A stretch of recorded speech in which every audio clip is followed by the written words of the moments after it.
first story is titled, Am I the a-hole for not caring about my ex or her kid? I was married to my ex for 12 years. Married for 8 of those years, and I thought we had a great relationship. However, that was proven to be a lie when I found out our child wasn't actually mine. The child was a little under 1 year old when I found out. The little girl was diagnosed with an inherited genetic disease that not my wife nor I had. So, after a genetic test, I was told I wasn't the father. I left her almost immediately and wished her the best of her life and hoped her daughter would do well. During the beginning of the divorce, I was served with a summons for a child support case. My lawyer told me since I acted as the father for a fair amount of time, I shouldn't be shocked if I'm ordered to pay. I wanted to fight, but I wasn't worried. I had a good backup plan. Long story short, the real father wasn't found and I was ordered to pay. She smiled pretty big after the hearing, and I was upset admittedly, so I told her I'd send her a check before garnishment kicked in. I liquidated all my assets pretty quickly. Took a loss on some things, but hey, I'm still young. Called my parents and they got my room ready, and I moved back home. In my home country. I sent my ex a picture of me smiling back home, and told her best of luck. I've gotten a few calls and letters regarding the support, but they got blocked or tossed in the trash. I don't think I'm the a-hole here. I didn't cheat and she's not my child. Some people argue about the bond, but I can't say I had a strong one considering I was ready to walk the second I heard about what was up. What does Reddit think? Am I the a-hole? Now for the top comments. Not the a-hole. I'm honestly amazed by all the "you're the a-hole" ratings you're getting. She knew damn well the kid wasn't yours and still had the audacity to go to court for child support. Good on you for leaving behind all that BS. Completely cut him out and move on with your life. She made her bed with her actions and lies. She can now lie in it. You are in no way obligated to pay up for a kid that's not yours, OP. I doubt anyone in your position would still stick around. I wish you luck on a new happy life. I think it's cool that nobody talks about how to treat someone like that is horrible. What is the problem with people? Is playing with someone's life and putting a child in the middle okay? Considering how young the child was when you found out, I'm going to say not the a-hole. She won't even remember you. Lucky for you, you found out so soon on. What on earth is up with a system that will order you to pay child support on a kid that isn't yours, that you've only been raising for about a year though? They don't want the mom getting SNAP, I guess. Please don't shoot the messenger. Just giving some info based on what I learned from working with a family law firm/lawyers. Basically, the law isn't looking at what is fair to the parents, and more at what is best for the child. So, if you've been caring for a child for a year, their question is, how would it be beneficial for the child to lose a parent/financial stability? If you can't find a real dad, you somehow have to argue that it's detrimental to the child for you to continue being in its life, even if it's just financially. Which, as you can imagine, is pretty difficult. It sucks. But the system needs a huge overhaul, and I don't think a lot of people with the power to do so want to get into it. Not the a-hole because I don't agree with a system that allows someone to be liable after being lied to. I would commend you if you were still there for an innocent child, but I think the system isn't fair. Now for the next story. Am I the a-hole for not giving my wife her daughter's address so she could see the newborn? Hear me out, please. I'm a 46-year-old father who lost a daughter, Molly, years ago to brain cancer. Molly's death broke me. She was my only child. I'm no longer who I was before this tragedy. I married my wife when my stepdaughter, Sarah, was 15. Sarah had issues with her mom. Her mom would kick her out over small arguments. She kicked her out for getting a haircut, for failing one class, and other reasons. Every time she'd bring her back home and tell her to learn her lesson or she'd be kicked out.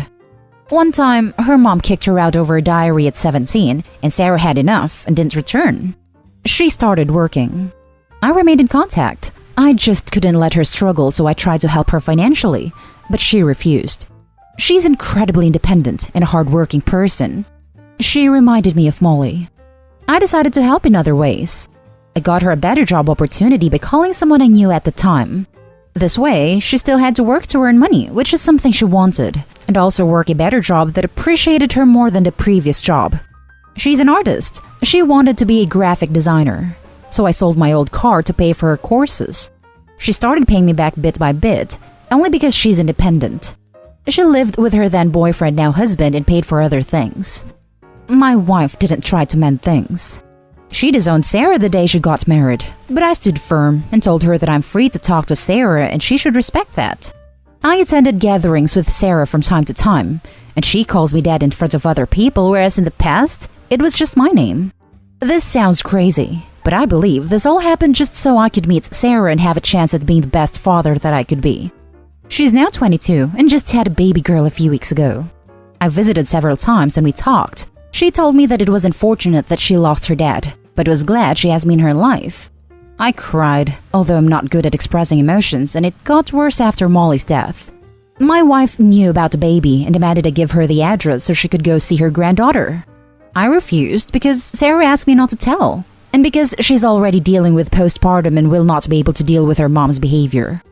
My wife threw a fit and said that this is her daughter and grandbaby, and I shouldn't try to stop her from seeing her. She called me selfish and cruel. The argument didn't stop, and the family are agreeing with her and telling me to stay out of it. I argued with my wife about it again, and she said I had no rights and that I needed to give her the address. She didn't even seem regretful or wanted to apologize. Everyone is now blaming me, telling I'm being cruel and demanding I give her the address. Now for the top comments. I refused because Sarah asked me not to tell. It begins and ends there. You are honoring Sarah's wishes. You would be a huge a-hole to do otherwise. As it stands, you are the opposite of a huge a-hole. You are a wonderful father. Congratulations on the birth of your granddaughter. May she be a light in your life that reminds you of your Molly, not the a-hole. You're right, that's not my decision. But they're telling me I was the one driving a wedge in the family. Truth is, I'm not trying to lose Sarah's trust, and there are boundaries that I cannot overstep. The one who drove a wedge in the family was the one who disowned her own daughter. The rest of the family have a problem with me and see this as an opportunity to put the blame on me for what happened. I used to care in the past about what they say, but not anymore. After everything I've already lost, losing them is in fact a blessing. Not the a-hole, and in the kindest way I can muster, get a divorce. Agree. Divorce the wife, keep the daughter. The next story is titled, Am I the a-hole for reminding my ex she has no say in where my son goes to school? A little background info. My ex and I broke up when she got pregnant with my son Vincent because she left out one tiny little detail during our time together. She was married with kids. She and her husband almost divorced. I fought to be in my son's life and got sole custody in the end. My ex still has visitation, and Vincent has met his other 4 half-siblings who are around the same age as him. Vincent just turned 5, and I've started thinking about elementary school next year. A few of my friends' kids and my sister's kids all go to the same private school that starts with pre-K to high school. Honestly, I've heard so many good things about this place. It's not strict like many other private schools around here. The classes are small, the teachers are very attentive. My nephews have been there for years and they love it. I've been there before for school events too. It seems like a wonderful community and I feel like my son would benefit a lot coming here. When my ex came to see Vincent, I mentioned the school and she got very defensive. She said she didn't like the idea of him going to a private school and there's nothing wrong with public. Which I agree. I grew up going to public schools. However, this place would be very beneficial for him and I told her as such. The more info I gave her, the more pissed off she seemed to get. Finally, she said she doesn't want him going there because she really wanted Vincent to go to the same school as his half-siblings, and sending him somewhere separate would mean they spend less time together. We started arguing. She was set on him not going there, and I eventually told her I'm the one who gets to make these decisions. So she has no say in any of this, and I'm only telling her as a courtesy. She got really quiet and started crying. She said I didn't need to rub it in her face, and she's only thinking about Vincent spending less time with her side of the family if he goes to a different school. She called me some very unkind names and left. I understand that she wants him to be close to her other kids, but I don't see why that could cost him having a better education. But I am wondering if maybe I went a little too far throwing the custody arrangement in her face? Don't know if it was the right call to say those things and remind her she has no control of what happens in his life. Am I the a-hole? Now for the top comments. Not the a-hole. The world doesn't revolve around what she wants. Seems like your ex never learned that lesson since her infidelity. If your son wants to go to that private school, then that's all you really need to know. It's not like he will never see his half-siblings or something. Also, having good education will let him live in comfort, not the fact how close or not he may be with your ex's kids.